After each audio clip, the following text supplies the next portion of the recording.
श्री सद्गुरु देवाय नमः। भाइयों बहनों, कहते हैं ना, अगर आपके अंदर भाव है और आपका हृदय सच्चा है तो भगवान आपको हर जगह दर्शन देते। ऐसा ही एक जनकपुर की ब्राह्मणी के साथ हुआ।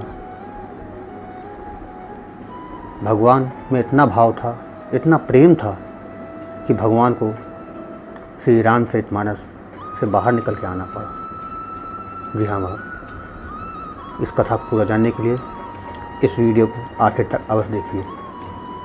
और जिन लोगों ने अभी तक गोकुल भवन अयोध्या यूट्यूब चैनल को सब्सक्राइब नहीं किया है वो कृपया करके इस चैनल को सब्सक्राइब कर दें और बेल आइकन अवश्य दबाएं। आपको कथाएं कैसी लग रही हैं कमेंट बॉक्स में ज़रूर बताएं। संत शिरोमणि अनंत श्री परमहंस श्री राम मंगलदास जी महाराज द्वारा संकलित भक्त भगवान चरितावली से आज मैं जनकपुरी की ब्राह्मणी की कथा बताने जा रहा हूँ। महाराज जी बताते थे कि जनकपुर में एक माई थी, ब्राह्मणी थी। उसके 3 लड़के थे। उसके पास कुछ खेती थी, उसी से गुजारा बत्ता चलता था।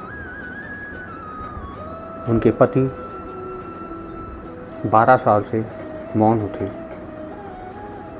परमात्मा की तपस्या में किसी से बोलते ना थे।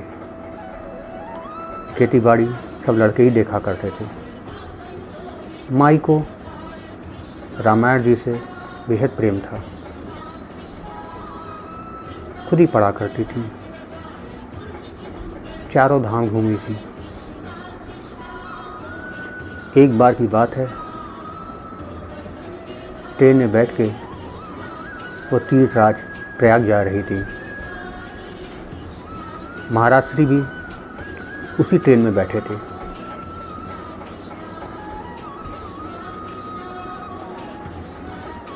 स्टेशन पर जब गाड़ी रुकी, तो वो ब्राह्मणी भी उतरी, महाराज श्री भी उतर गए। एक धोती फटी थी, एक कुछ ठीक थी और एक पुराने टुकड़े में पोथी बंधी हुई थी। एक छोटी थाली, एक लोटा था। किसी आदमी ने एक छटांग गुड़ दे दिया था। माई प्रयागराज जाके त्रिवेणी में स्नान किया, फिर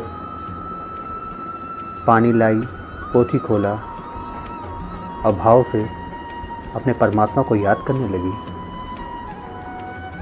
उसका परमात्मा के प्रति इतना प्रेम था कि राम जानकी जी को स्वयं रामायण से बाहर निकल के आना पड़ा और दोनों एक एक फुट के अंदाजे लगभग निकले थे। फिर ब्राह्मणी ने वो जो एक छटा गुड़ किसी से मिला था उसका भोग लगाया। राम जी ने उस भोग को पाया, फिर माता रानी ने भोग पाया। जल पिया, पहले राम जी ने, फिर महाराजन जी ने। उन लोगों ने कुछ प्रसाद छोड़ दिया था और फिर उसी रामायण में समा गए।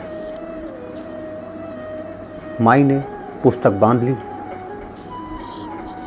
और जो प्रसाद छोड़ गए थे उसे पाकर जल पी लिया।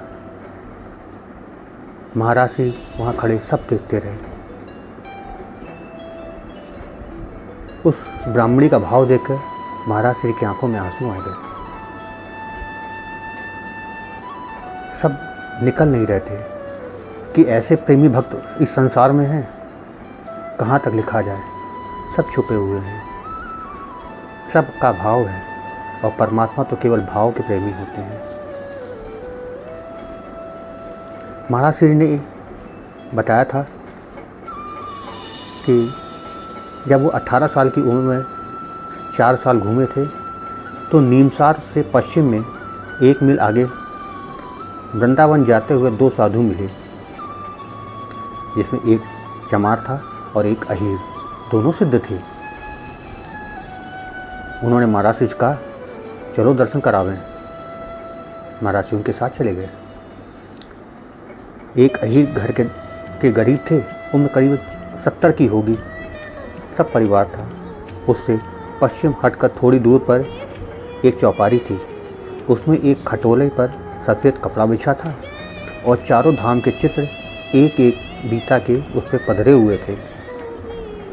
चौपारी में कड़े में रस्सी बंधी थी, उसमें खटोला टंगा हुआ था। गुड़ का शरबत घोल कर भोग लगाते थे और बैठे झुलाया करते थे।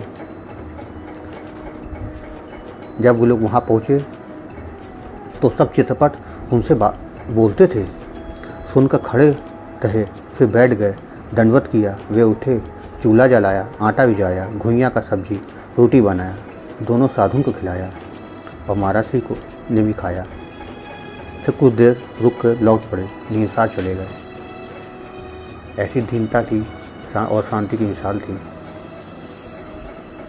सारा खेल भाव का है।